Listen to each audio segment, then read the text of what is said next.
맏아들은 밭에 있다가 돌아와 집에 가까이 왔을 때에 풍악과 춤추는 소리를 듣고 한 종을 불러 이 무슨 일인가 물은데 대답하되 당신의 동생이 돌아왔음에 당신의 아버지가 건강한 그를 다시 맞아들이게 됨으로 인하여 살진 송아지를 잡았나이다 하니 그가 노하여 들어가고자 하지 아니하거늘 아버지가 나와서 권한대 아버지께 대답하여 이르되 내가 여러 해 아버지를 섬겨 명을 어김이 없거늘 내게는 염소 새끼라도 주어 나와 내 벗으로 즐기게 하신 일이 없더니 아버지의 살림을 창녀들과 함께 삼켜버린 이 아들이 돌아오매 이를 위하여 살진 송아지를 잡으셨나이다.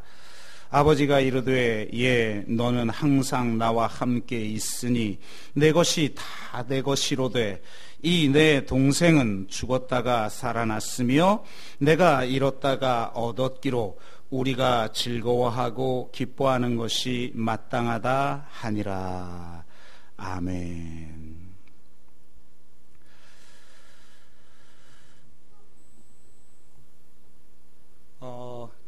이번 추석 어떻게 잘 다녀오셨습니까? 네, 어떻게 행복한 시간이었나요? 네, 묻는 게 말이 안 되는 그런 힘든 시간을 보내신 분들도 계실 텐데요.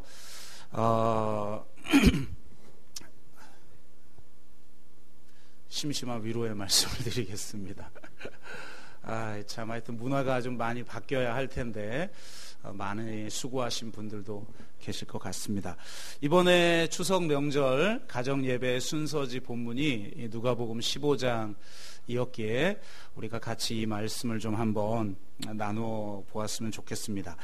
너무나 잘 알려진 비유 말씀이죠. 우리가 후반부만 오늘 읽었는데요. 전반부 말씀은 너무나 유명한 말씀입니다. 그리고 흔히 이 15장에 나와 있는 비유를 탕자의 비유다 이렇게 이야기를 하죠. 그런데 이 비유의 제목이 탕자의 비유인 것이 맞을까? 이런 생각을 해보게 됩니다. 사실 이 비유의 말씀을 하시게 된 맥락을 따지고 보면 그리고 비유의 핵심은 항상 후반부에 있기 때문에 대부분의 비유가 후반부에 핵심 주제가 있기 때문에 탕자 그러니까 아버지에게 두 아들이 있는데 그 둘째 아들이 이제 유산을 가지고 집을 나가서 다 탕진하고 돌아오는 이야기. 이 탕자의 이야기 보다는 후반부에 집을 나간 적 없는 이 첫째 아들, 맏아들의 이야기가 실제로는 핵심 주제이기 때문에 탕자의 비유라고 말하기는 굉장히 어렵지 않은가라는 생각도 해보게 됩니다. 이 비유는 어쩌면 세 가지 주제가 다 들어있다고 할 수가 있는데요.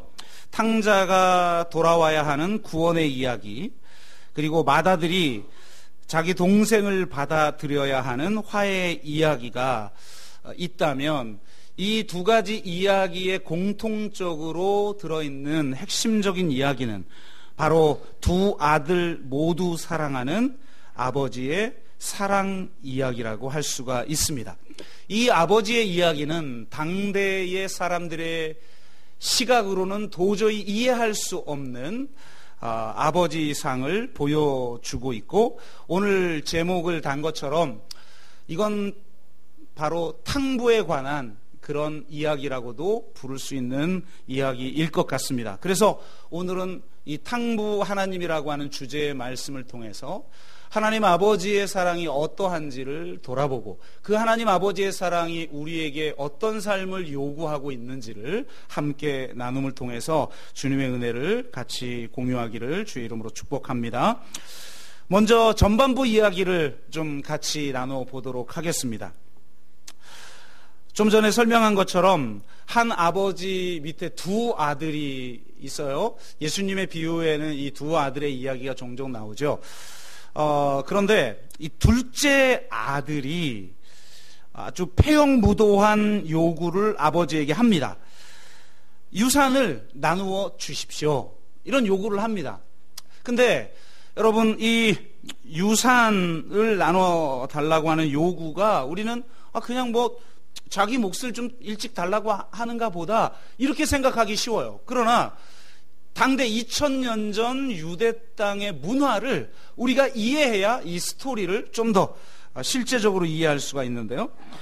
고대 근동의 문화에서 이 당시 유대 사회에서 아버지가 살아있는데 유산을 달라고 하는 것은, 그것은 곧 아버지에 대한 공격이자 아버지에 대한 사망 선고라고 할 수가 있어요. 아버지가 명확하게 살아있는데 죽어서야 받을 수 있는 유산을 달라고 하는 건 아버지를 죽은 자처럼 여기는 행위로 봤다는 겁니다. 이 당시에는.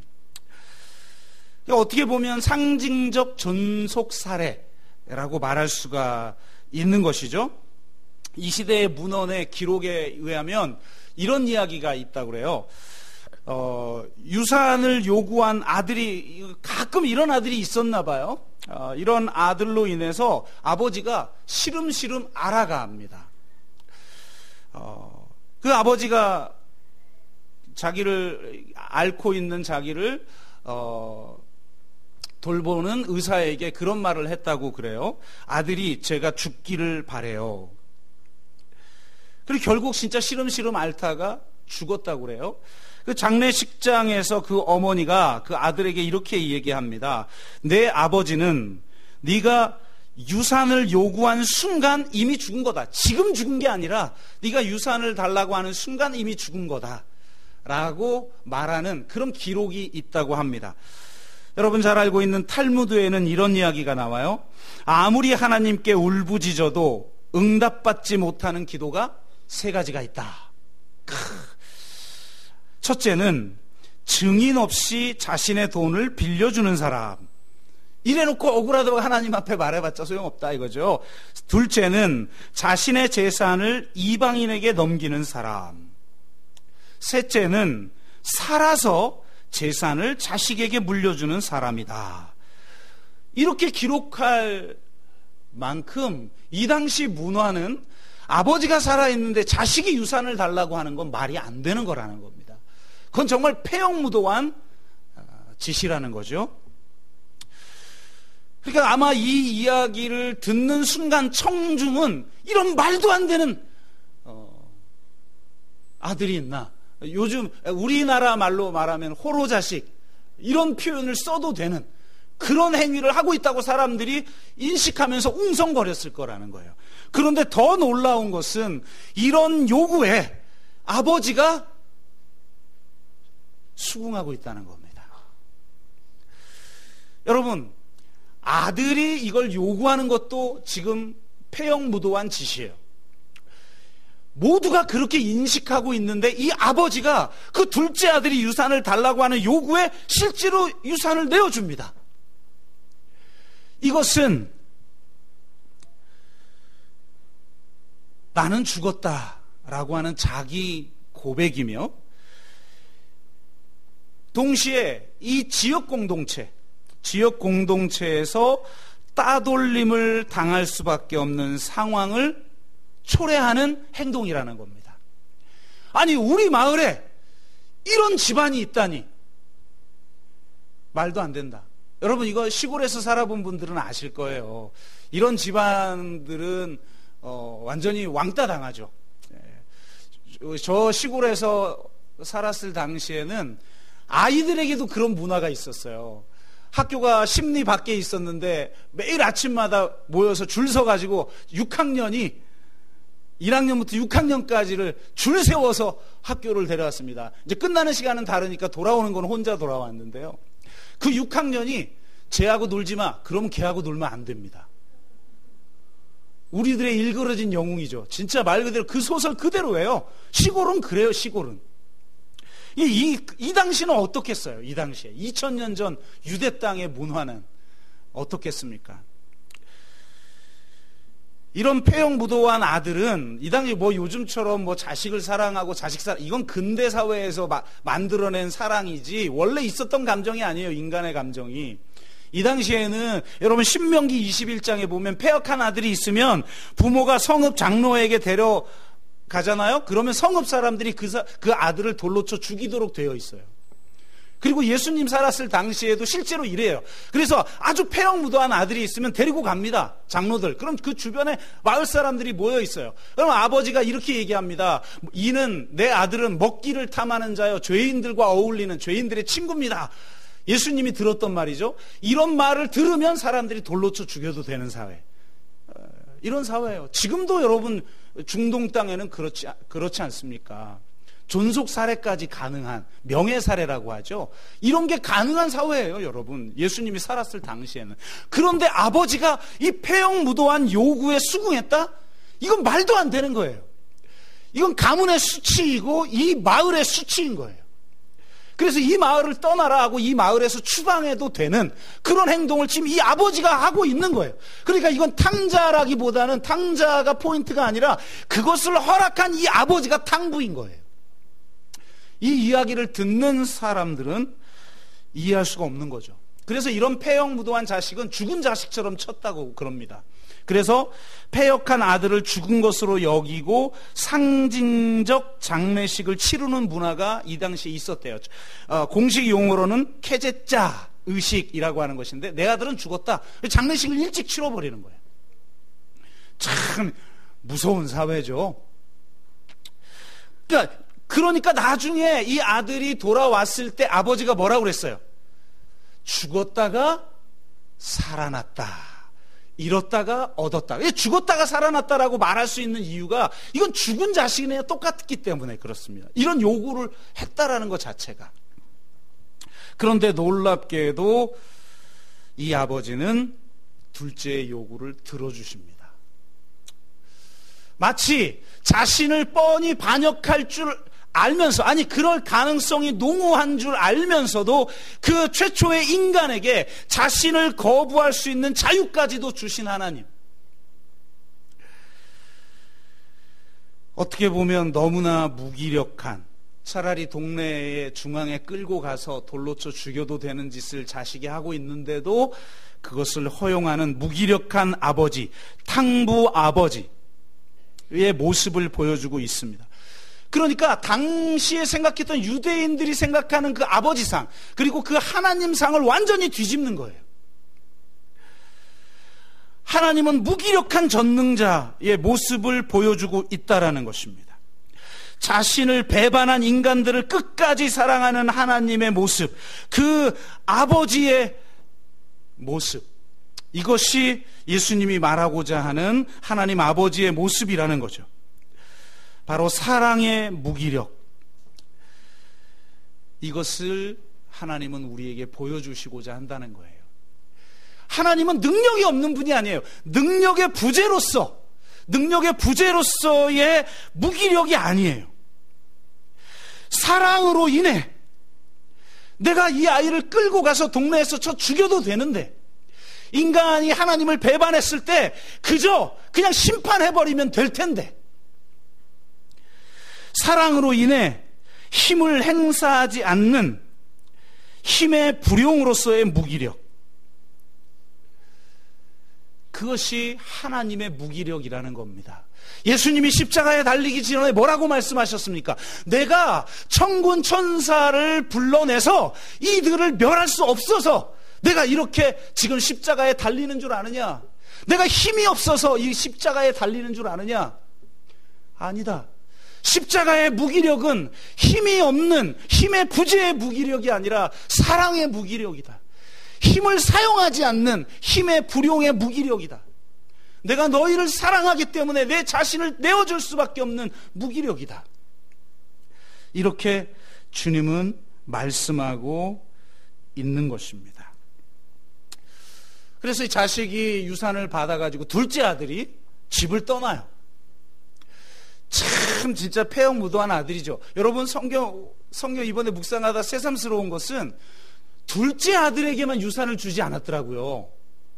둘째 아들이 유산을 달라고 하니까 아버지가 놀랍게도 둘 다에게 각각 나눠주니라. 이번 묵상할 때 새로운 구절이었어요.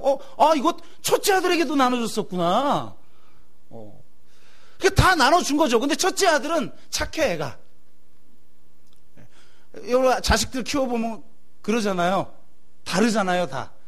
이 첫째 아들은 착해서 이 유산을 나눠줬는데도 나가지를 않았어요. 근데 둘째 아들은 그 유산을 가지고 먼 타국에 가서 허랑방탕하여 다 낭비하고 맙니다.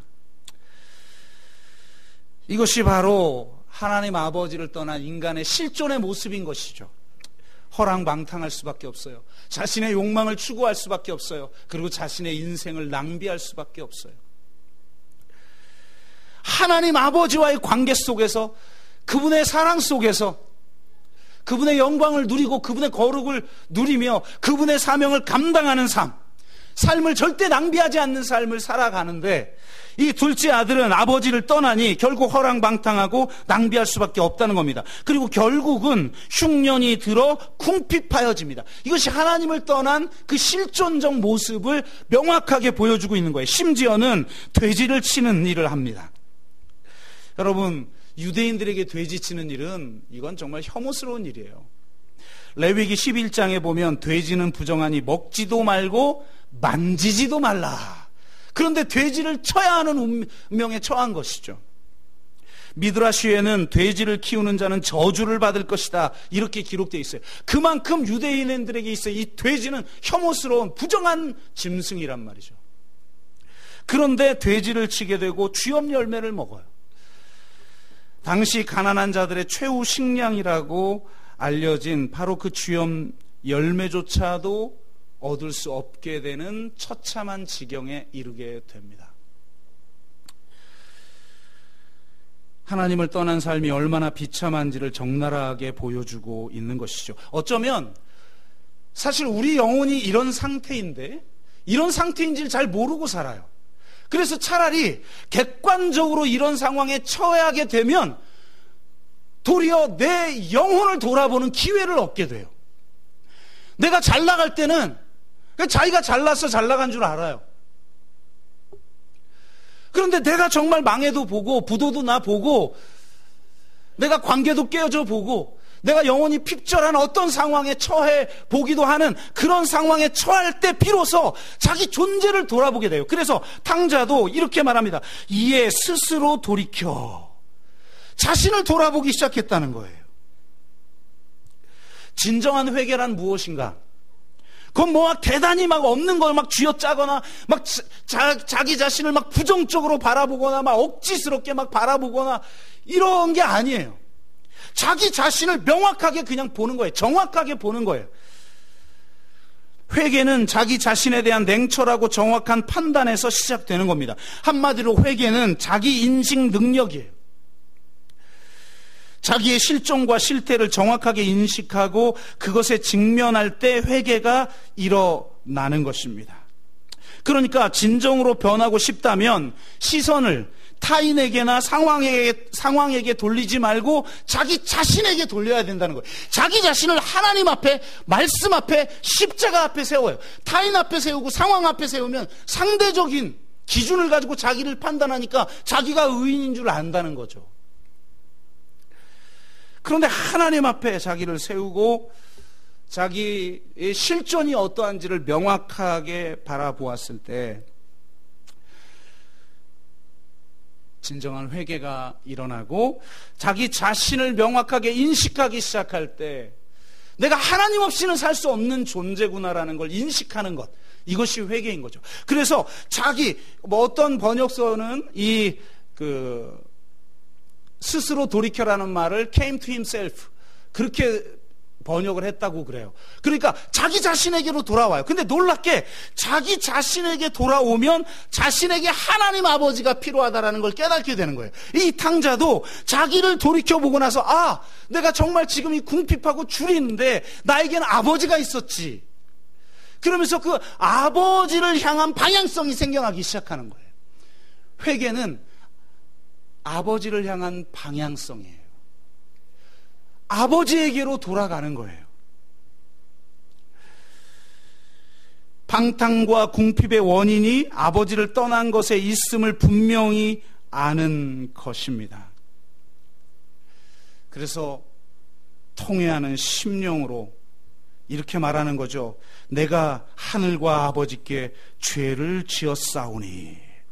이 앞에 이런 구절이 나옵니다. 그리고 나서 회개하고 내가 아버지에게로 돌아가야겠구나. 그러면서 양심이 있는 거죠. 양심이 작동하기 시작하는 거예요. 양심이 작동하니까 뭐라고 이야기합니까? 지금부터는 내가 아버지의 아들이라 일컬음을 감당하지 못하겠나이다. 나를 품꾼의 하나로 써주십시오. 내가 그냥 아버지의 종으로 있겠나이다. 그럼 아버지가, 여러분, 이건 종으로 받아들여줘도 안 되는 행위를 한 거예요. 이 시대에는. 그냥 마을 한 모퉁이에 성문 어귀에 그 아이들을 불러서 돌로 쳐 죽여도 되는 그런 거예요. 그러니까 지금 아버지가 혹시 나를 사랑하신다면 품꾼의 하나로 써주겠지. 이것도 엄청난 은혜인 거예요. 근데 이걸 막연하게 기대하고 아버지에게로 돌아갑니다.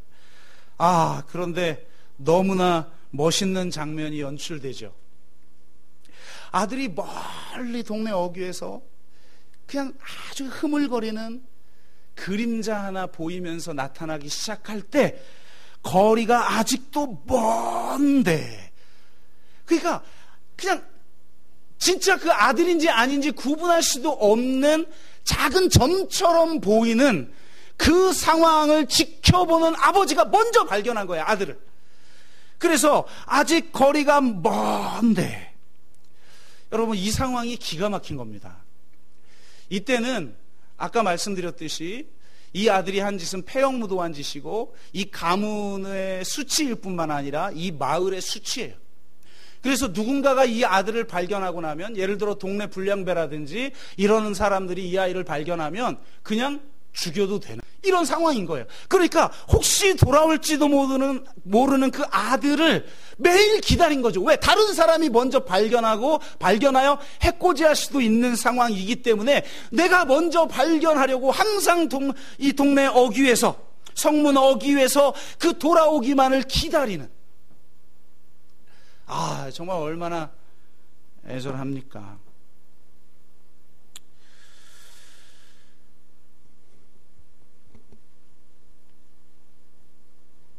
이런 아버지의 마음을 우리가 이 구절에서 볼 수가 있죠. 아직 거리가 먼데 측은히 여겨. 여러분, 결국 인간 사회를 유지하고 공동체를 세워나가는 근원적 힘은 선함이 아니에요. 선함이 공동체를 만들어내는 게 아니에요. 선함이 있죠. 선함이 필요하죠, 분명히. 그러나 선함이 공동체를 만드는 게 아니라 이 측은지심, 측은히 여겨, 바로 이 마음이 공동체를 만들어내는 거예요. 이 마음이 용서를 하게 만드는 것이고 이 마음이 원상 회복을 시키게 만드는 거예요. 그러니까 바로 이 측은지심, 이 측은히 여기는 마음, 이 마음이 하나님 아버지의 마음이라는 거죠. 그리고 달려가. 정말 기가 막힌 장면입니다. 여러분, 고대 근동은 우리나라 유교 문화하고 비슷해요. 어른들은 달려가는 법이 없어요. 실제로 옷 자체도 달려가기 불편하죠. 여러분, 통으로 짜인 옷 입어봤습니까? 그거 입고 뛰어봤어요? 체육대회 할 때나 그러죠. 불편하게 만들어가지고 달리는 거 있잖아요. 안 되는 거예요. 그런데 멀리서 다른 사람이 먼저 발견할까봐 그 측은한 마음으로, 그 용서하는 마음으로 수치를 무릅쓰고 그 아들에게까지 달려가는 거예요. 히브리서에 보면 이런 말이 나오죠. 12장 2절. 그는 그 앞에 있는 기쁨을 위하여 십자가를 참으사 부끄러움을 개의치 아니하시더니. 십자가는 하나님의 수치예요. 가장 거룩하신 분이, 죄 없는 분이 죄인으로 십자가에 달릴 뿐만 아니라 온갖 모욕을 당합니다. 따귀를 맞으시고 침뱉음을 당하시고 가시면류관을 쓰시고 사람들에게 조롱당하고 마지막 십자가에 달릴 때는 완전히 발가벗겨진 채 달리는 것이죠. 이 당시 고대 근동의 이 명예의 문화에 의하면 이 십자가는 가장 큰 수치예요. 근데 그 수치를, 그 부끄러움을 개의치 아니하시고 십자가에 달리신 예수님, 그 아들까지 십자가에 내어주신 하나님 아버지의 마음, 부끄러움을 개의치 아니하는 마음이에요. 그래서 상거가 먼데, 거리가 먼데도 지근히 여기며 달려가서 그 아들을 부둥켜 안습니다. 돼지를 치다가 온 먼 길을 걸어오며 먼지가 뒤덮인 땀과 먼지로 뒤범벅이 된 그 아들을 가서 껴안고 입을 맞추는 아버지. 정말 놀랍죠. 이것이 하나님 아버지의 사랑이라는 것입니다. 그리고 나서 그냥 품꾼의 하나로 써주는 것도, 그것도 은혜예요, 이 시대에는. 그런데 지금 어떻게 합니까? 집으로 데리고 와서 제일 좋은 옷을 입히고 손에 가락지를 끼우고 발에 신을 신겼다고 말하고 있습니다. 이것은 완전히 자신의 아들로서 원상 회복시키는 거예요. 그리고 잔치를 베풀어 살진 송아지를 대접합니다. 이것은 온 마을이 함께 기뻐하는 잔치를 연 거예요. 살진 송아지는 100명에서 한 200명까지 먹을 수 있었다고 합니다. 그러니까 당시 마을 사람들 전체가 먹을 수 있는 그런 잔치를 연 것이죠. 우리가 먹고 즐기자.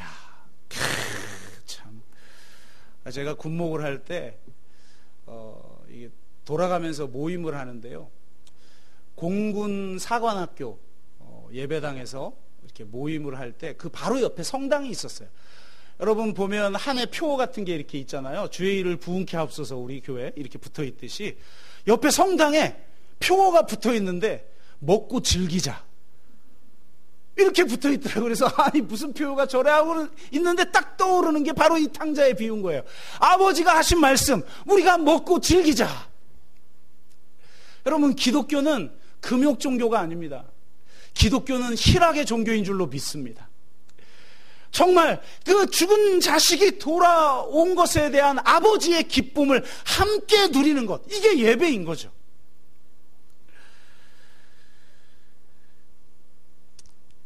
이런 아버지의 모습에 우리는 감명을 받는 동안에 이제 둘째 아들이 나타납니다. 첫째 아들이 나타납니다. 맏아들이. 밖에서 일하고 돌아왔는데 이 풍악 소리와 춤추는 소리가 들리는 거예요. 그러니까 들어가 보지도 않아. 저 같으면 궁금해서라도 들어가는데 눈치를 챈 거죠. 평소 이 아버지 마음을 헤아려 본 첫째는 혹시 둘째가 돌아온 거야 하는 불길한 생각. 여러 가지 생각이 있었겠죠. 이 둘째가 돌아와가지고 저게 잔치를 벌였다라는 건 저 아들을 원상 회복시켰다는 건데 나중에 그럼 아버지가 죽을 때 내 몫이 지금 날아가겠네부터 시작해서 여러 가지 마음이 많이 있었겠죠.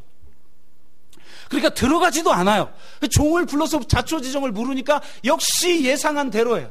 그러니까 이렇게 성경은 이야기하는데 노하여 들어가고자 하지 아니하거늘. 집을 거부해요.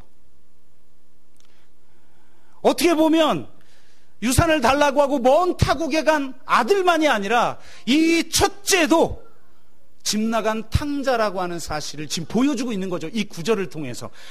노하여 들어가고자 하지 아니하거늘. 바로 이게 노하여, 이게 바로 이 비유의 말씀을 전한 이유예요. 예수님이 이 비유를 왜 이야기했습니까? 예수님이 창녀들과 어울리는 거예요. 병자들과 어울리는 거예요. 세리의 친구가 되는 거예요. 그러니까 절대로 가까이에서는 안 되는 죄인들과 함께하는, 많은 사람들이 존경하는 랍비요, 어떤 사람에게는 구세주이고 주로 고백되어지는 사람이 철저하게 지금 율법을 어기고 있는 거예요. 그러니까 죄인들과 세리와 창기들과 함께 어울리는 모습을 보고 바리새인과 서기관들이 막 분노하는 거예요. 그러니까 그 모습을 보고 이 비유의 말씀을 지금 하신 거거든요. 그러니까 바로 이 첫째 아들의 모습이 이 바리새인들과 서기관들의 모습이라는 거예요. 나는 선택받은 백성이라고 하는 생각을 가지고 있지만 선하지만 정작 긍휼은 없는, 그래서 끊임없이 나와 너를 나뉘고 나는 선하고 너는 악하고 나는 이 축복을 누릴만 하지만 너는 배제당해도 마땅한 혐오스러운 존재, 그렇게 여기고 있는 이들의 심정을 정확하게 보여주고 있는 거죠. 노하여 들어가고자 하지 아니하거늘. 참 근데 놀랍게도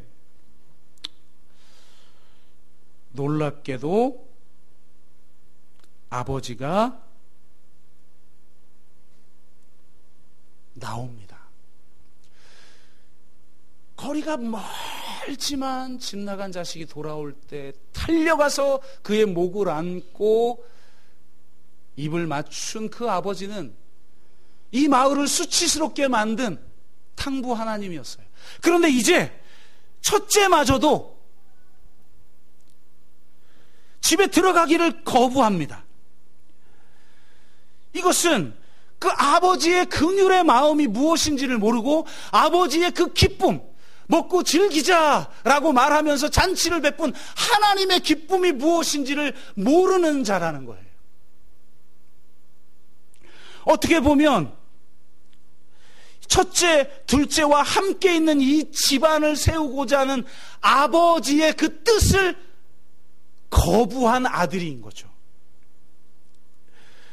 집 나간 둘째 아들마저도 온전히 사랑하고 수용함으로써 가정의 질서를 재구성하려는 아버지의 뜻과 노력을 수용하지 않는다는 점에서 첫째 아들도 둘째 아들과 마찬가지로 아버지를 떠난 탕자라는 겁니다. 그러니까 둘 다, 첫째와 둘째가 둘 다 탕자라는 것을 예수님이 지금 말하고 있는 거예요. 탕자의 두 가지 양식을 보여주고 있는 거예요. 아예 아버지를 떠나 집을 나가버리는 탕자가 있다면 집안에 있지만 하나님 아버지의 마음을 모르는 거예요. 하나님의 긍휼, 하나님의 기쁨을 모르는 거예요. 그리고 그 첫째 아들과 그 둘째 아들을 하나 되게 하셔서 온전한 가정을 세우려는, 온전한 공동체를 세우려는, 온전한 세상을 세우려는 하나님 아버지의 마음을 모르는 첫째 탕자가 있다는 겁니다. 둘째 아들은 물리적으로, 도덕적으로 아버지를 떠났지만 첫째 아들은 아버지의 뜻을 내부에서 거부하고 있는 탕자였던 것입니다.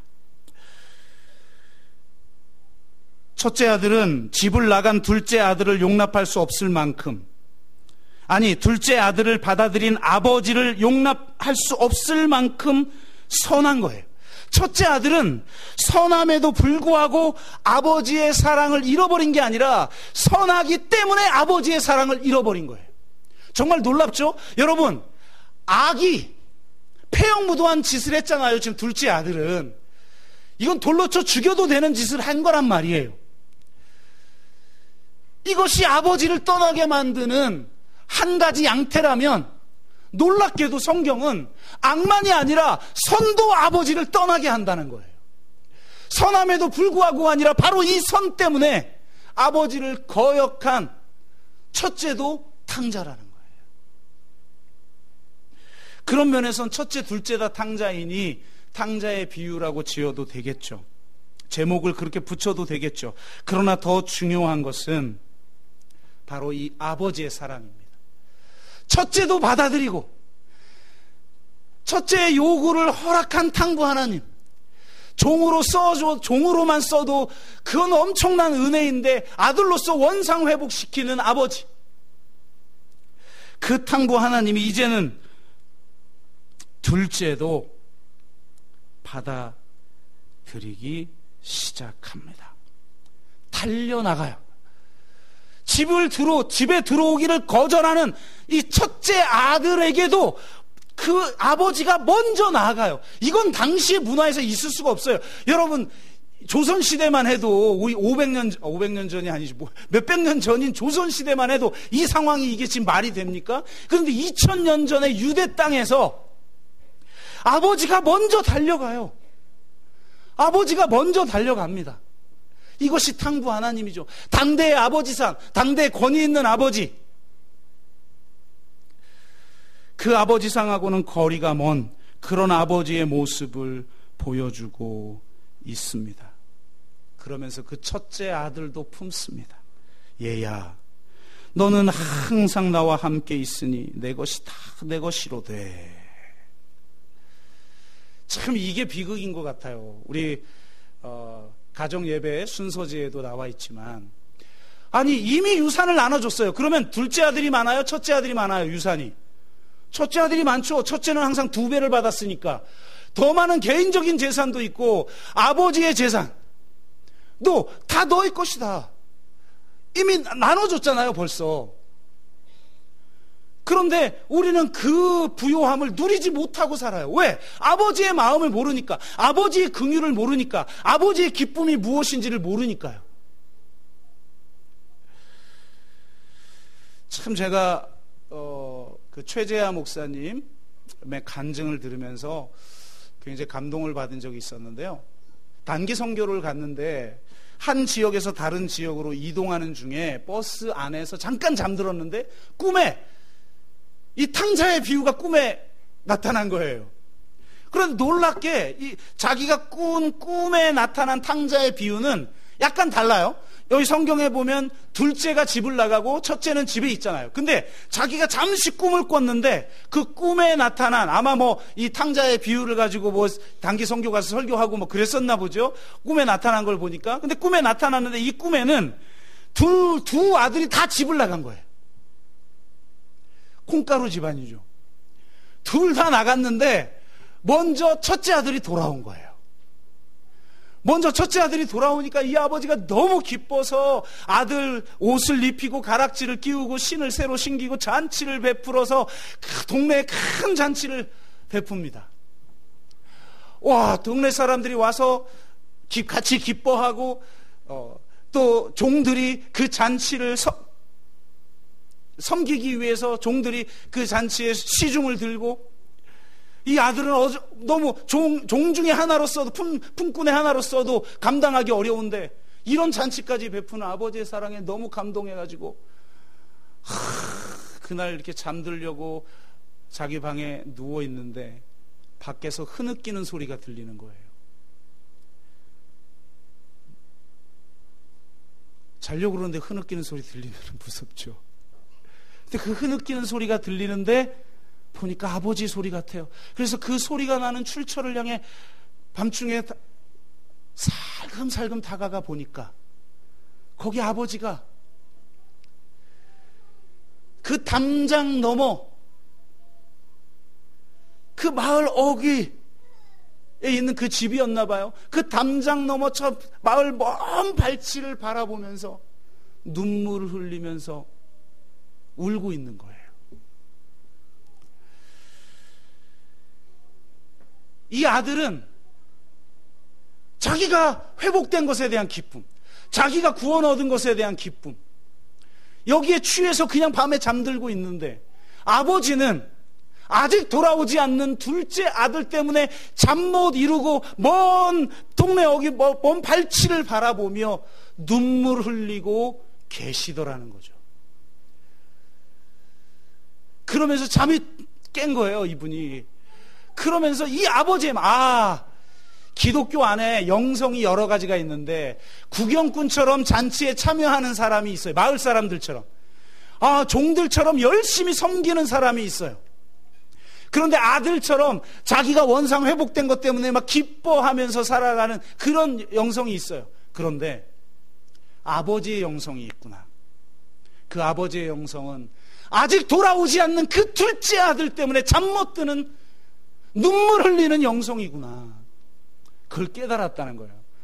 간증이 기가 막히죠. 그래서 두 번째 지역으로 옮기는 단기 선교 때는 마음이 달라져서 마지막 한 사람이 돌아오기까지 쉬지 않으시는 하나님, 잠 못 드시는 하나님, 눈물을 흘리시는 하나님, 아파하시는 하나님 아버지의 마음을 가지고 자기가 단기 선교를 했다, 이런 간증을 하는데요, 제 마음에 감동이 있더라고요. 하나님의 목적은요, 첫째 아들과 둘째 아들이 하나 되는 거예요. 바리새인과 서기관 같은 그런 사람들이 아니라 저 창녀들과 병자들과 세리들까지 한 가족이 되어서 첫째 아들과 둘째 아들이 서로 화해하는 그런 세상, 그런 공동체를 만들기를 원하시는 것이 하나님 아버지의 마음인 줄로 믿습니다. 그래서 동과 서가 하나 되고 남과 북이 하나 되는 세상, 지역 갈등이 사라지고 성차별이 사라지고 가난한 자와 부유한 자의 불평등이 사라지고 약자와 소수자가 존귀한 존재로서 살아갈 수 있는 모두가, 그리고 단 마지막 한 사람까지 하나님을 만나 진정한 영광을 경험하는 바로 그런 세상을 하나님은 원하시는 건 줄로 믿습니다. 그러므로 말씀을 마치면서 한번 돌아보십시오. 내가 혹시 첫째 아들은 아닌지, 내가 혹시 둘째 아들은 아닌지, 아직 정말 하나님 앞에 온전하게 돌아오지 못했다면 여러분, 하나님 아버지께 돌아오십시오. 여러분을 위해서 예수 그리스도를 이 땅에 보내 우리의 모든 죄를 짊어지시고 십자가에 죽게 하신 하나님 아버지의 그 긍휼 하심을 의지하여 주께로 돌아오십시오. 만약 여러분이 첫째 아들이라면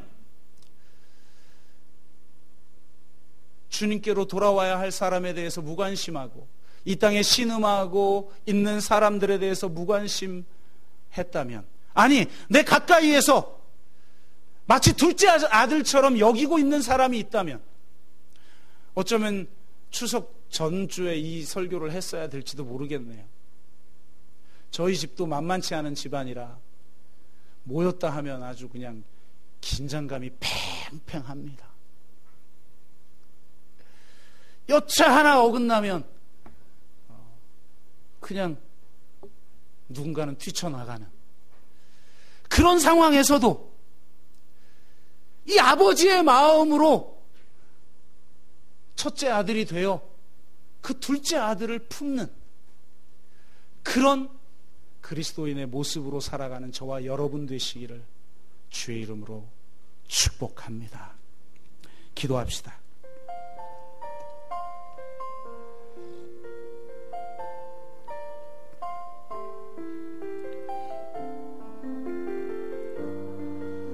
선함이 공동체를 세우는 것이 아니라, 오름이 공동체를 만들어가는 것이 아니라, 오직 사랑만이 공동체를 하나 되게 합니다. 첫째와 둘째가 하나 되는 가족을 세우기 위해 첫째도 품는 탕부 하나님, 둘째도 품는 탕부 하나님, 그 하나님이시기에 우리가 십자가의 은혜를 경험할 수 있었습니다. 주님, 탕부 하나님 아버지의 마음을 품고 탕자 같은, 둘째 아들 같은 사람들을 사랑하고 섬기겠습니다. 그 십자가의 사랑, 나를 구원하시기 위해 아낌없이 자기의 생명을 십자가에 내어주신 그리스도 안에 있는 하나님의 사랑, 탕부 하나님의 그 사랑을 붙들고 사랑하게 하여 주옵소서. 그렇게 우리가 한번 같이 하겠습니다. 함께 기도합니다. 사랑의 아버지 하나님, 그렇습니다. 악만이 아니라 선도, 공동체를 깨트리고 하나님 아버지를 떠나게 할 수도 있다는 사실을 깨닫습니다. 이 세상에 허랑방탕하며 삶을 낭비하는 것만이 아니라 종교적이면서 선하면서 자신은 구원받았다라는 생각 속에 살아가는 자들도 하나님을 떠날 수 있다는 것을 깨닫습니다. 우리 안에 하나님 아버지의 마음이 없다면, 그의 긍휼하심이 없다면, 그의 기쁨이 없다면 우리도 첫째 아들과 같은 자가 될 수 있음을 돌아보며 하나님 아버지의 마음을 품고 사랑하는 삶을 살겠습니다. 바로 그 사랑만이 우리를 하나 되게 하고 이 세상을 회복하는 능력인 줄로 믿습니다. 십자가를 통해, 그 은혜를 통해 우리에게 이 사실을, 이 진리를 알게 하셨으니 우리도 하나님 아버지, 탕부 하나님처럼 사랑하고 섬기며 살게 하여 주옵소서. 감사드리며 예수 그리스도의 이름으로 기도드리옵나이다.